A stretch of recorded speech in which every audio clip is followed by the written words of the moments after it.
एक बात बताओ, उत्तर प्रदेश के चीफ मिनिस्टर जो हैं वो योगी आदित्यनाथ हैं।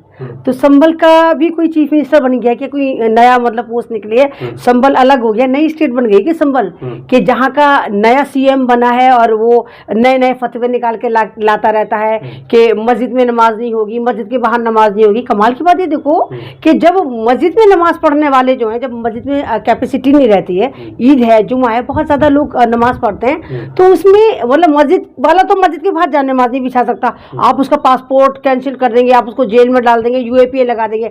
लेकिन जो मस्जिद से जिसका दूर दूर तक भी वास्ता नहीं है ना, वो वहां पर आएगा, तांडव मचाएगा, होली भी खेलेगा, कावड़ वहां पर रोकेगा, मुसलमानों को गालियां देगा, डीजे बजा के मुसलमानों को प्रोवोक करेगा। तो ये कौन सा कानून है? ये जो नए चीफ मिनिस्टर वहां पर नियुक्त हुए हैं, जिनका नाम अनुज चौधरी है, वो नए सीएम है। योगी जी आप इस पे एक्शन लो, ये तो ख्वाब देख रहे हैं सीएम बनने का, ये आपकी गद्दी खा जाएगा ऊल झलूल फैसले कर करके।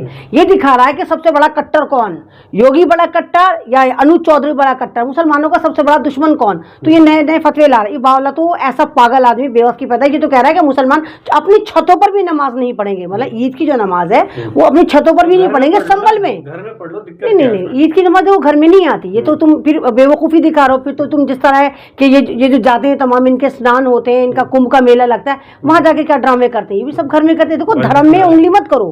धर्म ईद है, बकरीद है, होली है, दिवाली है, लोहड़ी है, क्रिसमस है, ये सब पब्लिक प्लेस में जाकर बनते हैं। त्योहार का मतलब होता है आप सब लोग भाईचारा कायम रखें और आप सब लोग मिले, एक दिन आकर मिले।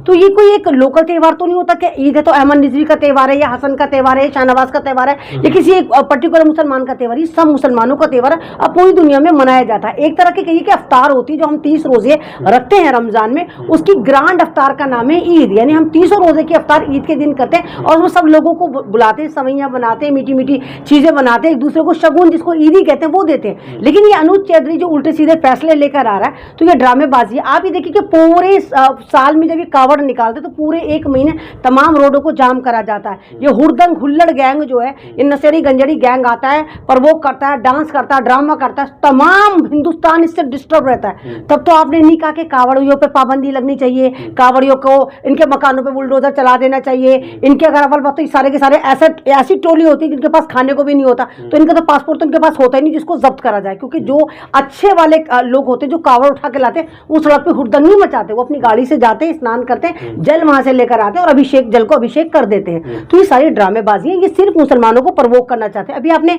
कुणाल का देखा, कुणाल कामरा का जिस तरह महाराष्ट्र से निकल कर आया, उनकी कॉमेडी को बहुत ज्यादा लोगों ने मतलब पसंद करा, हमने तो पसंद करा खैर, लेकिन वहां का जो एक गद्दार चीफ मिनिस्टर था उसके लेबर पेन हुआ, ऊपर से नीचे तक लेबर पेन हुआ और उन्होंने FIR कर दी। लेकिन कुणाल से उन्होंने सबने कहा कि माफी मांगो, तो कुणाल ने कहा कि सारवर की औलादे तुम होंगे, नाथूराम गौडसे के अनुयायी तुम होंगे, उसके चेले तुम होंगे, मैं तो नहीं माफी मांग रहा। और इस खुशी में तमाम दुनिया ने माह रमजान में कुणाल को ईदी से नवाजा। पूरी दुनिया कुणाल कामरा पर पैसों की बरसात कर रही है, कोई डॉलर भेज रहा है, कोई नोट भेज रहा है, कोई पेटीएम कर रहा है। मतलब कुणाल को रमजान के महीने में ईदियां मिल रही सिर्फ इस वजह से कि उसने सारवरकर बनने से मना कर दिया था कि मैं तो माफी नहीं मांगूंगा। तो ये सारी ड्रामेबाजी चली। और अभी एक और लेटेस्ट इंफॉर्मेशन निकल कर आई है कि हरियाणा में जहां डबल इंजन की सरकार है वहां पर कहा गया कि हम ईद की छुट्टी ही नहीं करेंगे, ईद की छुट्टी को कैंसिल कर दिया गया। अरे मुसलमानों के दो ही तो त्योहार होते हैं ना, ईद और बकरीद, आप उस पर भी छुट्टी नहीं करें।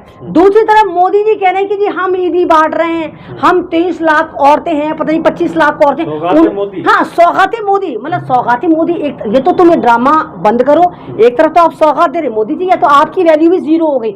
आप तो ईद की सौगात दे रहे हैं जिसमें आप ही के बगौल, आपके पत्रकारों के बगौल उसमें सूट है, तो सवैये हैं, तो मेवेदाना है, तो तेल है, तो ये है, तो वो है। और दूसरी तरफ आप ही के सटा हुआ दिल्ली से बराबर में जो राज्य हरियाणा, वो कह रहा है हम तो मोदी जी तुम्हारी ऐसी की तैसी कर देंगे, हम तो ईद पर लोगों को सवैया बनाने ही नहीं देंगे, हम तो ईद की छुट्टी ही नहीं करेंगे। तो ये ड्रामेबाजियां यार। आप इस बार देखो, इस बार 10 साल में पहली बार देखा गया कि मोदी जी ने रमजान की मुबारकबाद भी दी, और इस बार ही देखा गया कि बीजेपी के कार्यालय हो, चाहे थाने हो, चाहे इनके बड़े बड़े हेड ऑफिस हो, बीजेपी के नेता तमाम के तमाम अफ्तार पार्टी कराते नजर आए तो आप मतलब आपके भक्त तो मुसलमानों की मॉब लिंचिंग कर रहे हैं, इस्लाम को गालियां दे रहे हैं, और अभी भी आपकी वीडियो के नीचे बेतहाशा चवन्नी गैंग 2-2 रुपए वाला आएगा, नशेड़ी गंजेड़ी भंगेड़ी, और मुझे गाली देगा, मुल्ला नहीं बताएगा, पाकिस्तान का वीजा मुझे फ्री में देगा। लेकिन मोदी जी मुसलमान से मोहब्बत की बात कर रहे हैं, इनकी पार्टी मुसलमानों को खुश करने के लिए, रिझाने के लिए मुसलमानों के साथ अफ्तार पार्टी करी। और अभी अगर आपको 2 दिन पीछे जाओ तो आप देखिए आंध्र प्रदेश में जहां पर कांग्रेस की मिलीजुली सरकार है, आंध्र प्रदेश के चीफ मिनिस्टर भाजपा की मिली सॉरी अभी अगर आप 2-3 दिन पीछे जाओ तो आंध्र प्रदेश में जहां भारतीय जनता पार्टी की बैसाखी वाली सरकार है, वहां पर उन्होंने बाकायदा मस्जिद में उसके नमाज अदा कर दी। हाँ, चंद्रबाबू नायडू तो इतने जबरदस्त मुसलमानों से खौफजदा हुए क्योंकि वहां की जो सरकार बनी है मुसलमानों के समर्थन से बनी है। मुसलमानों ने चंद्रबाबू नायडू को एक तरफा वोट दिया, तो वो तो भारतीय जनता पार्टी की जो बैसाखी है वो तो मस्जिद में चली गई, बाकायदा चोगा पहना, जो अरबी चोगा पहनते हैं उसमें खड़ो के बाकायदा नमाज लपेट रहे थे, वो नमाज अदा कर रहे थे। अब वो नमाज अदा कर रहे थे या योगा कर रहे थे वो तो अल्लाह वाला, अल्लाह को पता है, उस बंदे को पता है, लेकिन कपड़ों से वो मुसलमान लग रहा था, खुदा की कसम वो कपड़ों से मुसलमान लग रहा था। और मैं तो कहती हूँ मोदी जी पहचानो ये कौन है, क्योंकि कपड़ों से पहचाना जा रहा था। तो ये ड्रामे चल क्या रहा है? क्या मोदी जी ने वहां से समर्थन वापस लिया? मोदी जी ने कहा, इनकी पार्टी ने कहा, आरएसएस ने कुछ कहा, नागपुर से कोई फरमाना है, सड़े हुए संतरे कुछ कूदे कि भाई ये तो मुसलमान हो गया, मुसलमान हो गया। तो यानी आप जो परेशान करते हैं वो गरीब मुसलमान को परेशान करते हैं। आप भारत के मुसलमानों को डर और खौफ पैदा करना चाहते हैं। सरकार जब हमारे फेवर में, जब सरकार मुसलमानों को खुश करना चाह रही है तो वो कौन लोग हैं और उन लोगों पर कार्रवाई क्यों नहीं होती? क्यों इनके मकानों को बुलडोज नहीं करा जाता? क्यों ये नफरत की पॉलिटिक्स कर रहे हैं? क्यों सोशल मीडिया पर ईद को लेकर, तो रमजान को लेकर, तो मुसलमान को लेकर, तो नमाज को लेकर, तो कुरान को लेकर इतनी जबरदस्त जो है वाहियात बातें सर्कुलेट करी जा रही है। अनुज चौधरी तो मोहब्बत की बात कर रहे हैं, वो कह रहे हैं कि अगर हम सवैया खाएंगे तो आपको भी गुजिया खानी होगी। किसने कहा? देखो ये शर्त अप्लाई कर दी ना उस बावले। देखो ये जो मोहब्बत होती है ना शर्त पे नहीं होती। अगर कोई लड़का किसी लड़की से मोहब्बत करता है वो ये नहीं कहता देख मैं तुझे आई लव यू बोला तो भी मुझे आई लव यू बोलेगी। मोहब्बतें शर्तों पे नहीं होती, मोहब्बतें यकीन पर होती है, जज्बात पर होती है। अगर आप बाकी मुसलमानों से सही मोहब्बत करोगे, अव्वल बात तो तुम्हारी औकात ये है नहीं कि तुम लोगों को फतवे देते फिरो।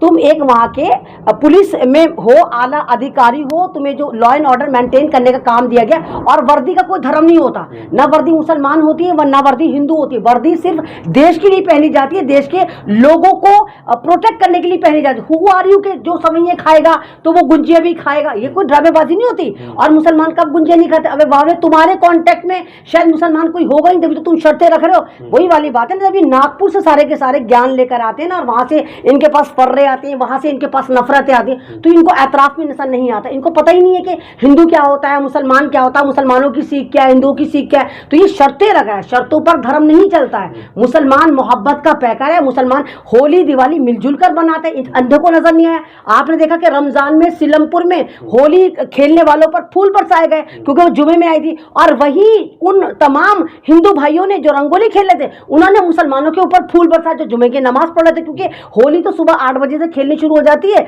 1:30-2 बजे तक खेली जाती है, लेकिन नमाज तो दोपहर के 1 बजे से लेकर शुरू होती है, 2:30 बजे तक चलती है। तो ये जो अनुज चौधरी है ना, मुझे लगता है कि इसके दिमाग में कुछ ना कुछ खुराफात चल रहा है। ये योगी आदित्यनाथ की सीट लेना चाहता है, ये चाहता है कि भारत को तोड़ दिया जाए, उत्तर प्रदेश, क्योंकि इसको लग रहा है कि बहुत बड़ी स्टेट है, तो शायद ये संबल को तोड़ के एक नई स्टेट बनाना चाहता है जहां का खुद को अभी से चीफ मिनिस्टर समझ रहा है। लेकिन सीईओ अनुज चौधरी के पिता कहते हैं कि इनको जो है सुरक्षा की जरूरत है, सुरक्षा देनी चाहिए। वाह, वेरी गुड, यानी कि वाह वाह, अनुज चौधरी को भी सुरक्षा की जरूरत है, तो भैया आप रिजाइन कर दो ना। एक पुलिस वाला कह रहा है कि मुझे भी सुरक्षा की जरूरत है, तुम क्या खाक सुरक्षा दोगे फिर संबल वालों को जब तुम्हें खुद सुरक्षा की जरूरत है? तो यहां से पता चलता है कि ये एक नाकाम ऑफिसर है, ये एक नाकाम इंसान है, और एक भारत का नाकाम शहरी है जो खुद एक बड़े पद पर होता हुआ उसके अब्बा कह रहे हैं कि मेरे बेटे को सुरक्षा की जरूरत है। कह रहे हैं जो 52 जुमे और एक होली वाला बयान था वो तोड़ मरोड़ के पेश किया गया, अगर मैं कुछ गलत था तो मेरे खिलाफ कोर्ट चले जाओ। ये तो कौन से वाले कोर्ट जाएंगे? उस वाले कोर्ट जहाँ सारी कार्रवाई तुम्हारे ऊपर, सुनवाई तुम्हारे ऊपर होती है, मुसलमानों पर कार्रवाई होती है। और ये जनाब यहाँ पर ये नहीं होता, तुम्हारी तरह मामला नहीं होता।